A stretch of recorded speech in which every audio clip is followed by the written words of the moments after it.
తరువాతి రాశి వృశ్చిక రాశి.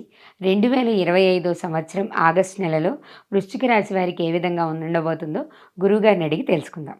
2025 సంవత్సరం ఆగస్టు నెల 8వ రాశి వృశ్చిక రాశి. మేష వృశ్చికయోర్భౌమ. మేష వృశ్చిక రాశులకి కుజుడు అధిపతి. అటువంటి కుజుడు ఏకాదశంలో బాగున్నాడు. ఇంతకుముందు పూర్తిగా ఈ వృశ్చిక రాశి పరిస్థితి తినటానికి తిండికి కూడా జరగనటువంటి పరిస్థితిగా ఉంది. ఇప్పుడు కాస్త కుజుడు ఏకాదశంలో, రవి దశమంలో, మరి శుక్రుడు నవమంలో మంచి స్థానాల్లో ఉన్నారు. ఉన్న వాళ్ళలో 3 గ్రహాలు మాత్రం బాగున్నాయి. మళ్ళీ మామూలే, 3 గ్రహాలు బాగుంటే 5 గ్రహాలు బాగాలేవు. కాబట్టి గుడ్డిలో మెల్లట. గుడ్డిలో మెల్లంటే ఒక కన్ను అసలు కనపడదు, రెండో కన్ను మెల్ల కన్ను, ఎటు చూస్తుంది అర్థం కాదు, కానీ కన్ను మాత్రం కనపడుతుంది.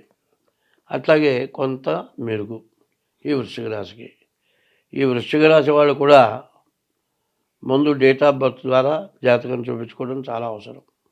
ముఖ్యంగా డేట్ ఆఫ్ బర్త్ ద్వారా గురువు అష్టమంలో పడ్డాడు, ప్రాణకంటకుడు. తర్వాత శని 5 ఉన్నాడు. మరి శని గురువు వాళ్ళ బాగా కష్ట నష్టాలు బాగా ఎక్కువగా కనపడుతున్నాయి. రాహు అర్ధాష్టమంలో ఉన్నాడు. రాహు వల్ల కూడా ఎక్కువ సమస్యలు కనబడుతున్నాయి.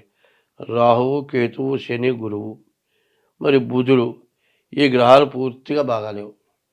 చెప్పాలంటే ఏం చెప్పాలి కూడా తోచనటువంటి పరిస్థితులుగా కనబడుతూ ఉన్నాయి. ఇప్పుడు అన్నిటికీ శరణ్యం ఏమిటాయంటే భగవంతుడే శరణ్యం. భగవంతుడు తప్పితే రెండోవాడు శరణ్యం కాదు. దైవాన్ని నమ్ముకోవాల్సిందే. దైవాన్ని గురించి చెబితే కొంతమందికి అనవసరమైనవి చెప్తున్నట్టుగా అనుకుంటున్నారు.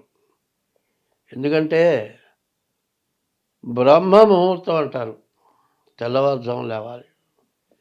బ్రహ్మ ముహూర్తంలో నువ్వు దేవుడిని పూజ చేయకపోయినా పర్వాలే, తెల్లవారుజాము లేచి కాలకృత్యాదులు తెచ్చుకొని స్నానం చేస్తే చాలు.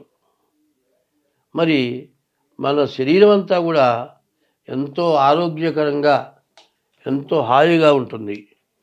అటువంటిది ఆ టైంలో దేవుణ్ణి పూజిస్తే 100కి 100 పాళ్ళు భగవంతుడి యందు మనస్సు నిలబడుతుంది. మరి అటువంటిది చెప్పడం చాలా కష్టంగా ఉంది ఇవాళ. ఈ వృశ్చిక రాశి ఇంతకుముందు పూర్తిగా తిని కూర్చుండే పరిస్థితి తప్పితే రెండో వద్దు. తిని కూర్చోవడం తప్పితే ఏ పని చేయొద్దు. ఏ పని చేసినా నష్టమే, ఉన్నది మొత్తం ఓడగొట్టుకోవటం అవుతుంది. కాబట్టి జాగ్రత్తగా ఉండమని చెప్పారు. కానీ కొంతవరకు భగవంతుడు మార్గం ఇచ్చాడు. కానీ ఇప్పుడున్న పరిస్థితుల్లో ఆలోచిస్తే మరి గురువు అష్టమంలో ఉన్నాడు. గురువు ప్రాణకంటకుడు. శని బాగాలేడు, రాహుకేతువు బాగాలేరు.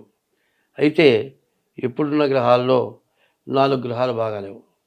మరి ఈ పరిస్థితిలో కూడా డేట్ ఆఫ్ బర్త్ ద్వారా జాతకం చూపించుకోవటం, ప్రతి విషయంలో ఆచితూచి అడుగు వేయటం నడవమని కాదు, నువ్వు చేసే వృత్తిలో జాగ్రత్తగా చేసుకోమని చెప్పడం జరుగుతుంది. కాబట్టి ఈ రాశి వాళ్ళ వెంటనే డేట్ ఆఫ్ బర్త్ ద్వారా మీ జాతకం చూపించుకోండి, అన్ని విధాలా మీకు బాగుంటుంది. ఈ శ్రావణ మాసంలో వరలక్ష్మి వ్రతం, ఈశ్వరాభిషేకం పైన ఈ రాశివాళ్ళు ముఖ్యంగా బియ్యపు రవ్వ, పంచదార కలిపి మట్టి నేల దగ్గర, పుట్టల దగ్గర వేయండి. పిపీలిక సమారాధన, అన్నదానం చేసిన ఫలితం వస్తుంది. లాభం రాకపోతే పర్వాలేదు, కానీ నష్టం లేకుండా నిలబడతారు. స్వస్తి. ధన్యవాదాలు గురుగారు.